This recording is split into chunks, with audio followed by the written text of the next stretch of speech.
Learned a lot from this build, and at the end I'll go over things I would have done differently. Let me tell you how I stumbled upon this idea.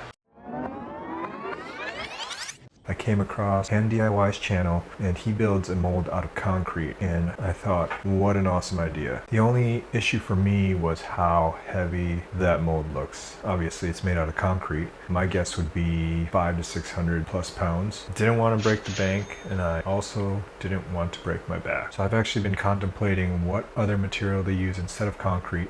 Finally decided on what material, and by the end of this video we'll find out if the mold actually works.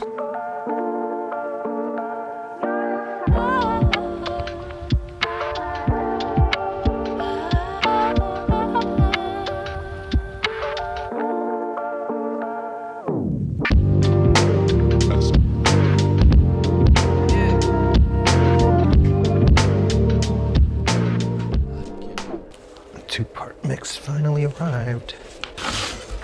Apply between 65 and 85 degrees. That's going to be a problem.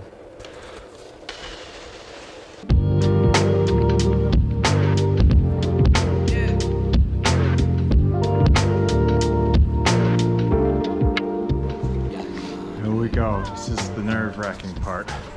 I only have 20 seconds to mix, and then I don't know what the working time is, so let's see what happens.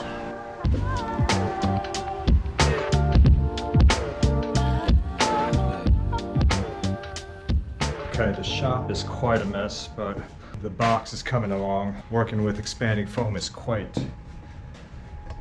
it's tricky. You would think that it would spread and fill the voids, but it really just spreads to a certain extent, not as much as you would think, and then it would just expand in place and you'd lose a lot of the material like that.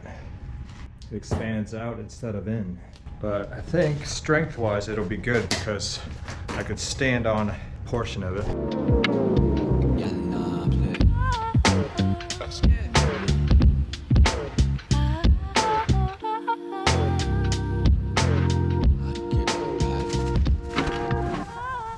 Oh, you could feel the heat.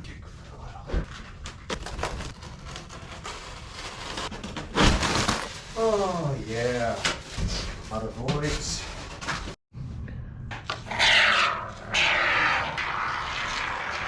I don't know if that's gonna work. It's gonna need a lot of modifying here.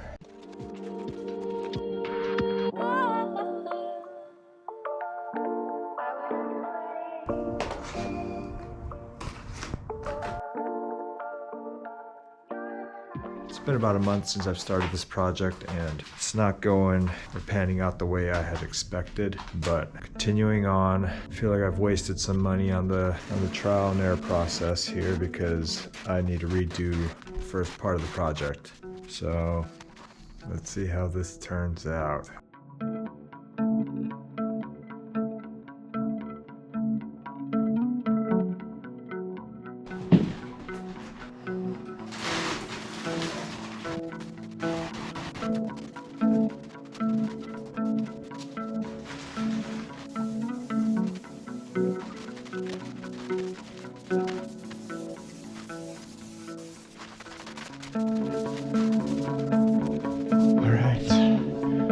Truth, I'm scared.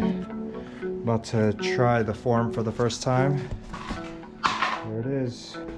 I gotta mix these 2 parts together here and don't have much working time, so feel 50-50 that this will work. Well, let's say 60-40 that it'll work. 60% it'll work, 40% it's gonna be a complete botch job, but let's try it.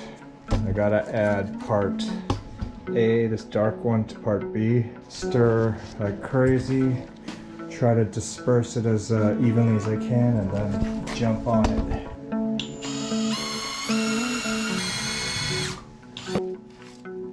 I'm scared. Let's get them out there.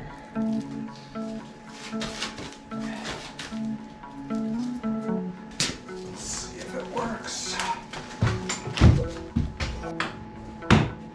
Okay, it's just about time to open up the mold to see how it turned out. I'm very nervous. Here we go. Oh, no way. did not form at all. This is gonna be the tiniest little surfboard, huh? Look at that though. You hear that thing crackling? What? I mean, not bad for the first go around. Not amazing. Alright, if I can do this over again, I would not use expanding foam for the mold. It's a little too unpredictable and it doesn't have a lot of working time. If I had a dedicated space, I would probably use concrete like Hand DIY does. Another idea would be to glue up a bunch of 2x4s and take it to a CNC shop. I don't know how much it would cost for them to cut in a mold, but that's an idea that I might use in the future. Anyways, here are some of the photos of how that blank is turning out. I'm shaping it into a 5'2" potato chip, similar dimensions to Firewire's baked potato. If you guys made it this far, thanks for watching and sticking around till the end.